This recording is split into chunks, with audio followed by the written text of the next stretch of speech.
राय star ने कमलापुर गांव से 10 लाख रुपए लेकर सीधा हॉस्पिटल गया। हॉस्पिटल पहुंचकर उसने सारे पैसे डॉक्टर साहब को दे दिए और बोला, डॉक्टर साहब अच्छे से मेरी माँ का इलाज करो, इनको कुछ होना नहीं चाहिए। डॉक्टर ने बोला, चिंता मत करो राय स्टार, तुम्हारी माँ एक दिन में ठीक हो जाएगी। राय स्टार बहुत खुश हो गया। अगले दिन जब उसकी माँ ठीक होकर घर वापस लौटी तो राय स्टार की माँ ने राय स्टार को बोला, बेटा ब्लू क्रिमिनल गुंडा फिर से कल हमारे घर आया था और मुझे उल्टा सीधा बोला, उसी की वजह से मैं बेहोश हो गई और तुम्हें इतना तकलीफ का सामना करना पड़ा। राय स्टार गुस्से से बोला, उस क्रिमिनल के बच्चे की इतनी हिम्मत, तुम्हें गाली दी, अब उसको तो मैं छोड़ूंगा नहीं। राय स्टार की माँ बोली, बेटा तुम गुस्से में आकर कोई फैसला मत ले लेना, वो बहुत खतरनाक गुंडा है। राय स्टार ने बोला, ठीक है माँ, मैं कुछ नहीं करूंगा। और इतना कहकर राय स्टार वहाँ से चला गया। जब वो रास्ते से जा रहा था तो उसको वहाँ ब्लू क्रिमिनल दिखा। वो उस वक्त अकेला था और किसी से बात कर रहा था। राय स्टार ने सोचा, अरे वाह, अभी तो उस क्रिमिनल के गुंडे भी नहीं है, यही वक्त है अपनी माँ का बदला लेने का। राय स्टार ब्लू क्रिमिनल के पास गया और बोला, तू कल मेरी माँ को क्या बोल के आया था? ब्लू क्रिमिनल बोला,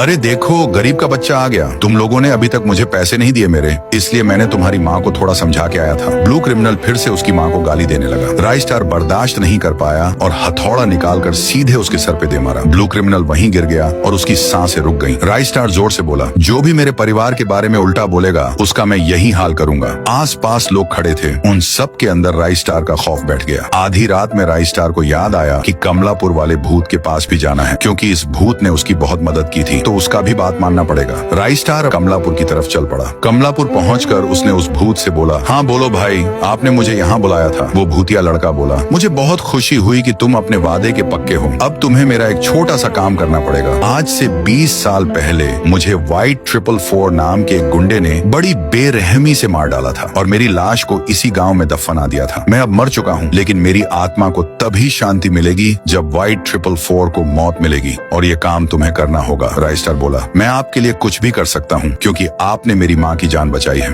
अब आप व्हाइट 444 का एड्रेस बता दो। राय स्टार अपने घर गया और गन वगैरह रेडी करने लगा। अगले सुबह वो व्हाइट 444 के अड्डे पर गया। वहाँ उसने देखा कि उसकी पूरी सेना वहाँ खड़ी है। राय स्टार ने आइडिया लगाया और अपना कपड़ा बदलकर व्हाइट के पास गया। राय स्टार ने व्हाइट को बोला, मैं क्लॉक टावर गाँव का सबसे बड़ा गुंडा हूँ, मुझे एक बैंक को लूटना है। उस बैंक में 500 करोड़ रुपए हैं। अगर तुम मेरी मदद करोगे तो हम दोनों आधा आधा पैसा ले सकते हैं। व्हाइट 444 ने बोला, अच्छा ठीक है, मैं इस डील को एक्सेप्ट करता हूँ। राय स्टार ने बोला, बाकी की बातें अकेले में करते हैं। राय स्टार ने व्हाइट को अकेले में ले जाकर बोला, तुम्हारा खेल खत्म है व्हाइट 444, और उसे गोली मार दी। व्हाइट 444 वहीं गिर पड़ा और आसमान से आवाज आई, तुम्हारा बहुत बहुत धन्यवाद राय स्टार, आखिरकार मेरी आत्मा को शांति मिल गई। अब मैं हमेशा के लिए जा रहा हूँ, और हाँ, तुम कमलापुर का पूरा खजाना ले लेना। राय स्टार खुशी खुशी रहने लगा। पार्ट 1 मैंने अपलोड कर दिया है, पहले पार्ट 1 देख लो, तभी कहानी समझ में आएगा।